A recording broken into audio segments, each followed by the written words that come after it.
En Gran Bretaña hemos tenido tantos primeros ministros en los últimos años que la puerta giratoria de Downing Street, el número 10 de Downing Street, casi se ha convertido en una historia política por sí sola. ¿Por qué hay tantos cambios constantes? Ahora se unen a nuestro debate, todos vía Zoom, la periodista y comentarista Jonathan Lees, el locutor y exasesor del gobierno británico Peter Cardwell y el activista político británico y activista en YouTube Femi Oluwole. Y antes de comenzar, primero que nada, bienvenidos a todos, pero primero vamos a conocer un poco de contexto. Gran Bretaña alguna vez fue vista como un modelo de estabilidad política, pero en los años desde el Brexit, Downing Street ha empezado a parecerse más a una puerta giratoria. David Cameron renunció después del referéndum del Brexit. Theresa May fue consumida por la lucha sobre cómo llevarlo a cabo. Boris Johnson ganó por una gran mayoría, luego cayó tras escándalos y rebeliones dentro del partido. Liz Truss duró solo unas semanas después de que sus planes económicos asustaron a los mercados. Rishi Sunak prometió estabilidad, pero llevó a los conservadores a una aplastante derrota electoral. Y ahora, incluso la promesa de Keir Starmer de pasar la página ha sido puesta a prueba por el bajo crecimiento, votantes enojados y presión tanto de la izquierda como de la derecha. El problema puede ser más grande que un solo líder o un solo partido. Gran Bretaña enfrenta estándares de vida estancados, servicios públicos saturados, presiones migratorias, divisiones regionales y una profunda frustración con la política misma. Entonces, ¿esto es solo una década caótica después del Brexit o es señal de algo más profundo? ¿Se ha vuelto ingobernable Gran Bretaña? Muy bien, bienvenidos de nuevo a todos ustedes. Y ahora pasemos a nuestro debate. La primera pregunta, cada uno de ustedes tiene 30 segundos para responder y luego, por supuesto, podremos profundizar un poco más. Así que la pregunta es, ¿se ha vuelto ingobernable el Reino Unido? Y vamos a empezar con Jonathan. No creo que el Reino Unido se haya vuelto ingobernable como tal. Claramente el Reino Unido tiene varios desafíos. Muchos de esos desafíos son diferentes a los que existían antes del Brexit. Obviamente el Brexit ha hecho las cosas mucho más difíciles porque fue como una fuga lenta en nuestra economía.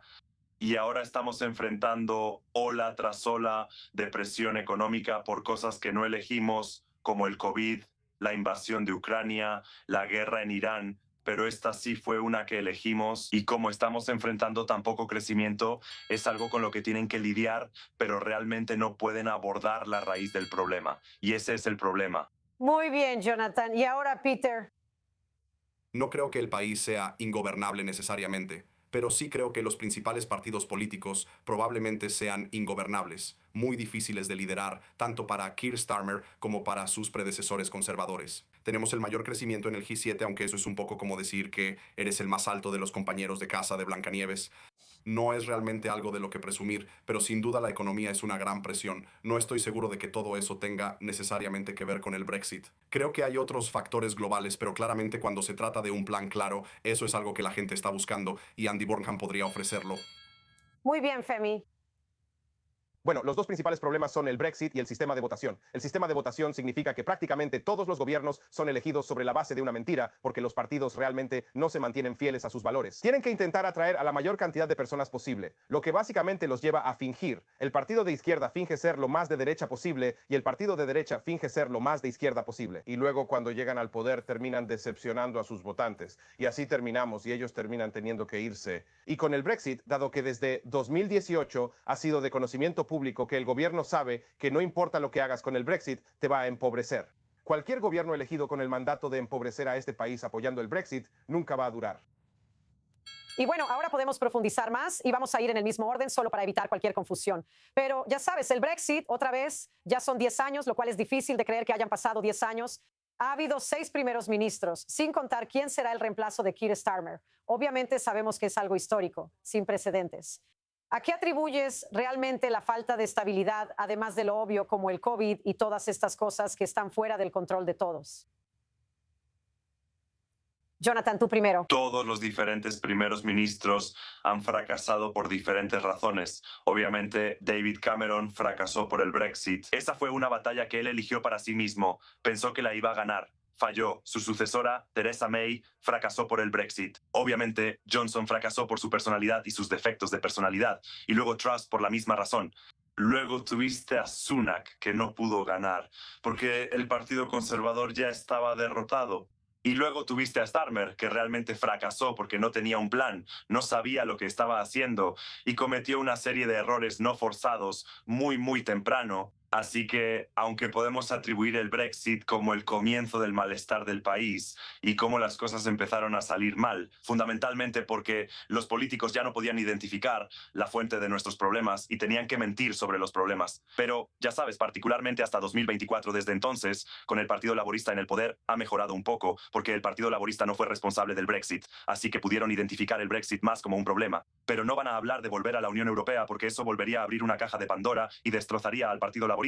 Así que hemos identificado el problema, pero no podemos hacer nada al respecto. Pero mientras tanto, tenemos un sistema donde la economía está mal y no sabemos cómo arreglarla. Y una manera realmente fácil, que sería volver a entrar en los instrumentos económicos de la Unión Europea, ya ha sido descartada.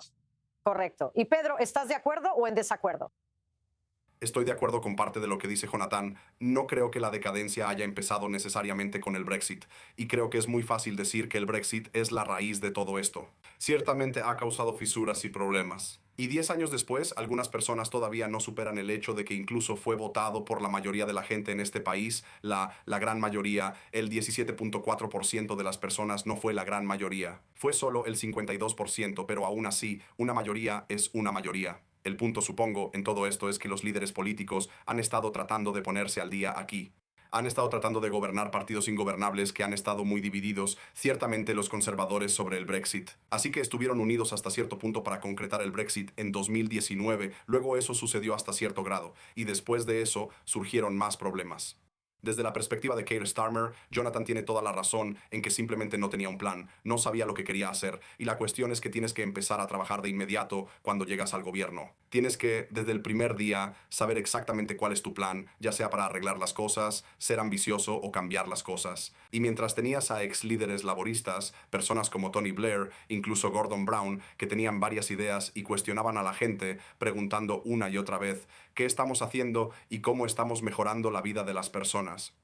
Puede que no esté de acuerdo necesariamente con su política, pero eso no significa que no lo intentaran. El punto es que Keir Starmer realmente no es un gobernante, y creo que necesitamos gobernantes. Hemos tenido buenos activistas, personas como Boris Johnson, un activista muy bueno que puede actuar, pero no hemos tenido buenos gobernantes o personas que hayan tenido la oportunidad de gobernar bien.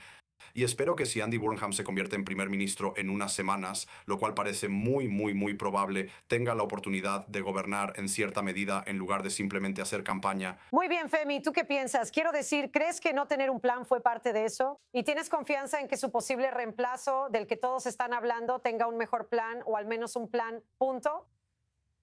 La falta de visión de Keir Starmer y la falta de principios reales por los que se mantenga firme es definitivamente una parte central de su fracaso. Fue elegido como líder del Partido Laborista sobre la base de un cambio progresista, y luego, en cuanto obtuvo ese puesto, básicamente intentó ser una imitación de Margaret Thatcher. Sobre lo que decía Pedro acerca de que el Brexit fue democrático, creo que eso es parte del problema central, porque los últimos 10 años de la política del Reino Unido se han basado en la mentira de que el Brexit fue democrático. Porque sí, el 52% no es una gran mayoría, pero el 52% votó por salir de la Unión Europea. Pero objetivamente, ¿qué es eso? Es un tema de relaciones internacionales. Estamos hablando de nuestra relación con nuestros 30 vecinos más cercanos, y en términos de... Lo principal era que no entiendo por qué no fue democrático. Te lo estoy explicando, Peter. Lo que significa Remain son los tratados de la Unión Europea, los tratados de la Unión Europea. Así que miles de páginas de tratados y condiciones, términos y condiciones sobre nuestra relación con la Unión Europea. Salir podría ser literalmente cualquier otra relación porque no se había negociado en 2016. Luego pasamos los siguientes 3 años negociando cuál sería la nueva relación con la Unión Europea. Y antes de que, tan pronto como concluimos eso, todos en el lado de salir dijeron que eso no era lo que querían. Tenías al DUP diciendo que rechazaban ese acuerdo de inmediato. Los conservadores de Boris Johnson, a los 6 meses de firmar su propio acuerdo, lo llamaron injusto. El partido reformista de Nigel Farage rechazaron ese acuerdo. Él dijo que Nigel Farage incluso declaró públicamente que si le dieran a elegir entre el acuerdo del Brexit de Boris Johnson y permanecer, ganaría ese referéndum y lo ganaría cada vez. Así que esto nunca fue democrático. La única manera en que potencialmente podrían haberlo hecho de forma democrática es si hubieran copiado la forma en que lo hicieron con el acuerdo de Viernes Santo, donde en realidad negociaron el acuerdo primero y luego enviaron una copia del acuerdo a cada votante en la República de Irlanda y en el norte de Irlanda antes de que realmente tuvieran el referéndum. En cambio, lo que obtuvimos fue firmar un cheque en blanco y luego cada primer ministro que hemos tenido desde entonces ha tenido que repetir la mentira de que el Brexit fue la voluntad democrática del pueblo, aunque la gente, incluso la gente que quería el Brexit, no está contenta con él. Muy bien, Pedro. No creo que la comparación con el acuerdo de Belfast funcione del todo, considerando que hubo muchísimas negociaciones adicionales después de eso y muchas cosas que se resolvieron posteriormente en el caso del acuerdo de Belfast a lo largo de un un periodo de 25 años. Así que no creo que eso funcione del todo. El hecho es que se le preguntó a la gente si quería irse o quedarse. Eso fue hace 10 años. Sí creo que la gente necesita seguir adelante, superarlo y darse cuenta de que estamos donde estamos. Y estamos en una situación, creo. Donde necesitamos, ¿sabes? Mira, no ves lo que acabas de hacer. Yo te he dado un argumento lógico de por qué esto no es democrático y tu respuesta es supéralo. Ese es el problema. Mi respuesta es que puedes tener la voluntad del pueblo. Si me dejas, espera. Espera. Queremos escuchar a Jonathan primero y luego está bien. Bien, sí. Veo eso, veo ambos argumentos. Los conozco a los dos y sé que son muy buenos debatientes, etcétera, y puedo ver de dónde vienen ambos. Lo que creo que es pertinente para este debate es que Farage ha usado el argumento de que no fue mi Brexit para salirse con la suya. Porque la gente me pregunta todo el tiempo, especialmente fuera de Gran Bretaña, cómo es que el tipo que es responsable del Brexit, que es increíblemente impopular en Gran Bretaña, no olvidemos que la mayoría de la gente, una mayoría clara, mucho más del 50% votaría por volver a unirse a la Unión Europea, de lo cual solo el Partido Laborista está hablando. Así que es muy, muy impopular. Todos lo lamentan, como que la mayoría lo lamenta. Y aún así, la persona que es más responsable de esto que nadie, Nigel Farage, actualmente va en camino de ser primer ministro. Y eso es por la razón que FEMI acaba de identificar que él pudo escabullirse y evadir la responsabilidad porque ningún Brexit sería el verdadero Brexit. Todo sería una traición. Y creo que esto también nos lleva directamente a otra cosa que hace que Gran Bretaña sea ingobernable ahora, que está relacionada con el Brexit, que es los medios de comunicación de derecha. Porque después del Brexit hubo una explosión cultural en los medios británicos, mientras que antes periódicos bastante razonables como el Telegraph, con los que a menudo no estaba de acuerdo, pero eran razonables, eran serios, se volvieron histéricos.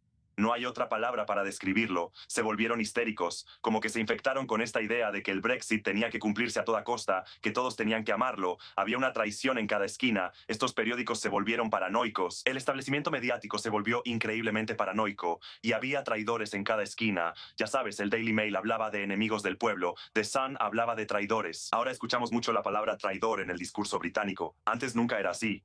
Y ahora el Brexit ha sido dejado de lado, Farage también lo ha dejado y ha pasado al tema de la inmigración y ahora los medios de derecha están abordando la inmigración de la misma manera. Obviamente la inmigración es un tema serio, los cruces en pequeñas embarcaciones también son un tema serio, pero si seguimos, ya sabes, a los medios de derecha que piensan que es la mayor crisis que enfrenta Gran Bretaña, que literalmente estamos enfrentando el equivalente a una invasión al estilo de los años 40. Y eso es algo en lo que Farage y su equipo también supieron capitalizar. Y esa es otra razón por la que Starmer y Sunak, antes que él, fracasaron, porque nunca pudieron complacer a los medios de derecha que estaban en su contra desde el principio. Muy bien, Peter. Estoy de acuerdo con parte de eso. Creo que tanto los medios de derecha como los de izquierda tienen mucho que responder en cuanto a la histeria, especialmente cuando se trata de... Por supuesto, tenemos muchos medios. ¿Perdón? Ojalá tuviéramos un líder de izquierda en este país. Tenemos muchos medios de izquierda, déjame decirte. Tenemos la BBC, tenemos The Guardian, tenemos Canary, tenemos muchas partes diferentes de los medios que son de izquierda. Así que estoy presentando un punto de vista de izquierda. Así que creo que hay una pluralidad de medios. Estoy de acuerdo con Jonathan hasta cierto punto en que mucha gente perdió la cabeza por el Brexit en ambos lados del debate y se volvieron bastante histéricos como resultado. Creo que lo que necesitamos son cabezas frías y calmadas. Y espero que podamos conseguir eso con Andy Burnham o quien sea su sucesor. Lo que quiero saber es por qué la gente quiere estar en la política. Parece que nadie puede lograr realmente que todos estén contentos. O sea, esto es lo único que vemos de manera constante. Esa es la belleza de la democracia. Mundo. Lo sé, pero está en tu... País como... Perdón. Bueno, eso es cierto. esta idea de que la gente estaba perdiendo la cabeza por el Brexit y volviéndose histérica. En este momento hay 13 millones de personas que están en la pobreza. 13 millones. Hemos visto la mayor caída en el nivel de vida jamás registrada. Y cada sector de la economía del Reino Unido ha estado diciendo durante años que el Brexit está empeorando las cosas. La Federación de Pequeños Negocios dice que el 85% de las empresas del Reino Unido han tenido dificultades para exportar e importar debido al Brexit. La Federación Nacional de Asociaciones de Pescadores dice que han perdido 300 millones de libras al año el NHS. El Nuffield Trust dice que el Brexit está perjudicando al NHS. La industria automotriz, SMMT, dice que lo está haciendo más difícil. El Banco de Inglaterra dice que le ha costado al hogar promedio 1.000 libras al año. Estamos hablando de sufrimiento humano a una escala épica. Así que cuando los partidarios del Brexit dicen cosas como que solo es el proyecto miedo o que está siendo histérico, se están burlando de la pobreza. Bien, la Universidad de Surrey calculó que 1.500 personas, primero que nada, no soy partidario del Brexit. Primero que nada, no soy partidario del Brexit. Perdón, no voy a poder. Eso simplemente no es cierto lo que estás diciendo. Simplemente no es cierto. Al defender el Brexit, eres un defensor del Brexit, estás apoyando el Brexit. No, no lo soy, no tengo miedo de decirlo. Yo voté por permanecer, Femi, y tú no, y lo sabes. Bien, ahora. Ahora mismo tu postura es supéralo, lo que significa que estás apoyando el Brexit tal como está. Así que permíteme, solo permíteme un segundo, si me permites explicar por un segundo. Así que voy a terminar mi punto. La Universidad de Surrey calculó que el Brexit le está costando al NHS 1.500 vidas por año debido a la pérdida de enfermeras. Sin mencionar que Cancer Research Reino Unido dice que el Brexit nos está costando medicinas que salvan vidas. Estas son las consecuencias del Brexit sobre las que tú dices que simplemente hay que superarlo. Estás siendo histérico. Y cuando dices que no, pero fue una votación democrática. Hola. No he dicho eso, no he dicho eso. Muy bien, entonces, Peter, ¿qué estás diciendo? Peter, déjame dejar que Peter intervenga. Deja que Peter, ¿qué estás tratando de decir? La familia ha tergiversado completamente y a propósito mis palabras. Dije que muchos medios de izquierda y de derecha han sido histéricos con respecto al Brexit, así que no estoy hablando de personas en pobreza, no estoy negando los hechos que él está presentando. No estoy diciendo que no haya problemas por el Brexit. Yo voté por permanecer, pero lo superé bastante rápido. Y me di cuenta de que cuando hay una votación democrática...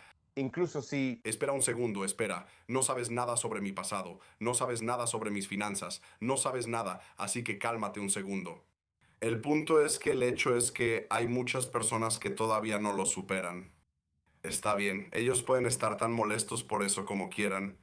Pero la belleza de una democracia, el punto de una democracia, es que la gente puede tomar decisiones con las que otros no están de acuerdo y tienen que lidiar con las consecuencias, incluso si esas consecuencias son malas. No es así. Hay muchas cosas que cambiaría de este país. Hay muchas maneras en las que creo que tanto los conservadores como los laboristas podrían hacer las cosas mejor. Y creo que Reforma podría hacer las cosas mejor como resultado de cómo quieren gobernar este país, cómo actúan a nivel local. Pero los puntos de Femi, me temo, simplemente no son justos en cuanto a cómo caracterizó lo que dije ahí. Muy bien, Jonathan. Espera, lo siento. Tenemos que dejar que Jonathan intervenga porque puedo notar que ha estado escuchando y está interesado en dar su evaluación general de este desacuerdo. Bueno, mira, quiero decir, creo que fundamentalmente estoy de acuerdo con Femi en que claramente ha habido mucha pobreza en este país. Hay mucha pobreza y ya sabes, el crecimiento salarial se ha estado estancando, etcétera, y mucho de eso es por el Brexit. Y aunque, entre comillas, ya lo superé, casi nunca hablo de eso. No hablo de eso, no lo debato muy seguido, pero todavía me molesta porque creo que fue un error terrible y se basó en mentiras, y espero que algún día se revierta. Pero no creo que sea el momento para eso ahora. No creo que sea tiempo de reabrir ese debate ahora. Creo que debería haber un enfoque incremental. Así que supongo que estaría en algún punto intermedio entre las dos posturas de ustedes. Pero al mismo tiempo creo que sí tenemos que reforzar el hecho de que los medios de derecha fueron responsables del Brexit. Fue responsable de las mentiras que vinieron antes, de esta narrativa de traición, esta narrativa de traidores que vino después. Eso fue completamente imperdonable y ahora han tomado ese modelo y lo han convertido en el argumento sobre la inmigración. Y ahora tenemos el argumento del Convenio Europeo de Derechos Humanos que Sir Kenny Badenoch ha adoptado porque los conservadores también se están moviendo mucho hacia la derecha. Así que ahora todo el debate del Brexit se ha trasladado a salir del Tribunal Europeo de Derechos Humanos y cómo necesitamos salir de ahí por nuestra soberanía. Quizás algún día todos quieran salir de la OTAN y de las Naciones Unidas porque también afectan nuestra soberanía. Así que este es el peligro de que haya una ampliación progresiva del alcance con todas estas cosas. Tuvimos el Brexit y ahora la gente está usando esos argumentos para aislarnos aún más, alejándonos de organizaciones internacionales que nos han beneficiado durante décadas. Muy bien. Quiero pasar a otra pregunta porque claramente quiero decir, el Brexit es un tema muy emocional para todos. Yo misma acabo de visitar a una amiga en el Reino Unido. Es muy caro allá. Quiero decir, es difícil, lo entiendo, económicamente para cualquiera, sin importar cuál sea su carrera o situación financiera. Pero quiero decir, ¿tienes confianza en Andy Burnham? Si él tiene un plan, ¿hay algo que se pueda hacer sin importar quién sea el primer ministro? Es mucho por lo que hay que compensar después de los últimos 10 años. Entonces, De hecho, acabo de regresar de Bruselas, donde visité y hablé con varios funcionarios de la Unión Europea para hablar sobre la posibilidad de revertir el Brexit, dado que el Brexit, según los funcionarios del gobierno, le está costando al país alrededor de 100.000 millones de libras al año, es la política más significativa en términos económicos. Así que, en cuanto a realmente solucionar la crisis en la que estamos, en eso deberíamos enfocarnos. Y les pregunté, ¿cómo podemos realmente volver a unirnos? Y dijeron que la Unión Europea está feliz de que el Reino Unido vuelva a unirse. Depende del Reino Unido decir realmente que queremos volver a unirnos, queremos entrar, queremos unirnos al mercado único, queremos unirnos a la unión aduanera y eventualmente queremos volver a unirnos a la Unión Europea de manera adecuada. Así que en cuanto a si se puede hacer algo, sí, absolutamente, Andy Burnham podría hacer algo. Él ha dicho en el pasado que quiere que volvamos a unirnos en su vida y él dijo con la condición pero sin depender de la Unión Europea. Bueno, la Unión Europea ya ha dicho que sí, así que ahora mismo tienes la capacidad de avanzar lo más rápido posible. Y rechazo fundamentalmente esta idea de que tenemos que avanzar despacio porque no hay ninguna razón para eso. En este momento, si sabes que según la Universidad de Surrey, el Brexit está costando 1.500 vidas al año, y según el Banco de Inglaterra, le está costando al hogar promedio 1.000 libras al año. Esto está causando un gran sufrimiento en este momento. Así que cualquiera que diga que no deberíamos estar haciendo esto lo más rápido posible, simplemente está apoyando el Brexit sin ninguna razón fundamental. Simplemente lo está apoyando. Déjame responder, Femi, déjame responder esto. Sabes que he estado, ya sabes, junto a ti durante todo el debate del Brexit. Estoy completamente de acuerdo contigo sobre el Brexit. Es una catástrofe total. Pero esto también es una cuestión política sobre cómo logras que la gente te acompañe. Y aunque estoy de acuerdo contigo, encuesta tras encuesta muestra que la gente se arrepiente de la decisión de salir de la Unión Europea y que votarían por volver a unirse. Piensa en todo el tiempo que eso consumió. Toda esa decisión no pasó nada más en Gran Bretaña durante 3 años. Si vas a tener un referéndum, piensa en cómo eso destrozaría al Partido Laborista. Mira, eso significaría que Burnham tendría que ser responsable de eso. Eso destrozaría a muchos partidos. O sea, piensa en lo que haría Reforma, lo que harían los conservadores. No digo que no sea lo correcto, pero tienes que elegir el momento adecuado. Y hay tantos desafíos que enfrenta Gran Bretaña en este momento. Tienes que decidir cuál es la prioridad. sobre las cosas que importan. Espera. Solo tenemos 30 segundos. Quiero que Pedro pueda tener la última palabra. Pedro, ¿qué opinas? Vamos a cerrar y danos tu evaluación de esto. Así que 17.4 millones de personas votaron por el Brexit. Si Andy Burnham, por quien solo unas 20.000 personas realmente han votado, llega y decide revertir el Brexit, creo que eso es un error.